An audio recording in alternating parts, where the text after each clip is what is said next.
Hey guys, this is Average Scale Modeler, and today I have the Revell 148 B29 Super Fortress. I want to start off by saying that Revell is a good kit, a good model brand.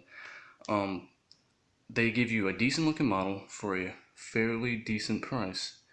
They're not as good as Hasegawa or Edward, but for an average scale modeler, joke intended, you can get a fairly decent model for a good price. And they usually have very good ones.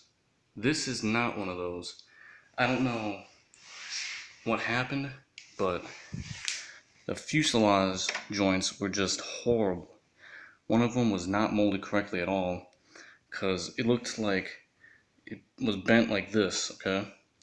And then there was a huge hump on it, and the other one looked like it was molded correctly, so it had about a ½ inch gap right here. And that's a very large gap for a model. So I took a break for about 3 months on this just to think about what the hell am I supposed to do now. And I decided one day, when I was at Harbor Freight, that I could go to Home Depot and get some of this Loctite epoxy putty. There's a hardener and then I guess the regular putty, and you just ball it up, and get a uniform color. And I just put it all over that joint. Waited for it to harden up, got my razor, scraped a bunch of it off, sanded it down, and then if there was still some, small gaps in it, like parts where the putty just didn't really fit right, I took some Tamiya putty, that regular modeling putty y'all know about, and I put it in there, sanded that down real nice, and it really worked pretty well. Surprised how well it went. The turrets, they were fairly easy to put together, but they don't really fit correctly on my model, probably because the fuselage joints were just really bad. On the bottom, there's a whole nother story about fit issues. This one I had, this fuselage joint was, well, this half was sticking out, while this one was pushed in. So I tried to use the epoxy putty on it while simultaneously putting like a 10-pound weight on it to hold it down so it'd be even. But as soon as it took that weight off, the thing popped right back up. So there was a small gap where it popped up, so I just took the Tamiya putty and just ran it across there. And you can't really tell anything was there. So I kind of lucked out again. Also, I want to mention that this is a very large kit. The wingspan is about 3 feet. And I'll get the Revell B17 that I did in 148 scale just to compare sizes. This is a B17 and it's only about this big compared to the B29. It's a very large plane. I'll probably be doing a building review on this along with the diorama I'm doing with it some other day. But I just want to say this thing took me about 10 months to complete. It was just a crazy amount of time because this thing was just pissing me off. The way this thing was just not fitting right was just horrible. Even with these clear pieces, you can see small gaps in there. And there's I'm just going to say like an overbite where this clear part is hanging over the fuselage.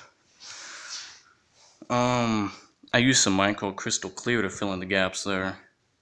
But as you can see, like right there, you can really see how it just hangs over.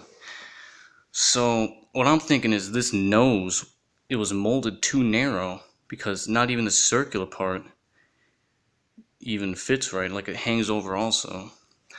And another hint with these engine cowlings, these propellers are supposed to spin like most Revell bomber kits in 148 scale. But there's nothing holding the push rod in, I guess you call it, from the back. So it's the propeller that holds in the push rod.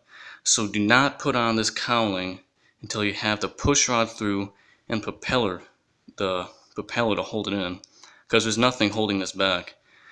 So leave this off until everything is painted up on the regular plane on the wings. Then in the final steps, glue this cowling on to the fuselage. And also, the cowling doesn't fit right either. The wings were a little weird also. There's some gaps right in here you have to watch out for. And right here is where the two wing surfaces meet. Oh my god, dude. What a joke. This fit horribly.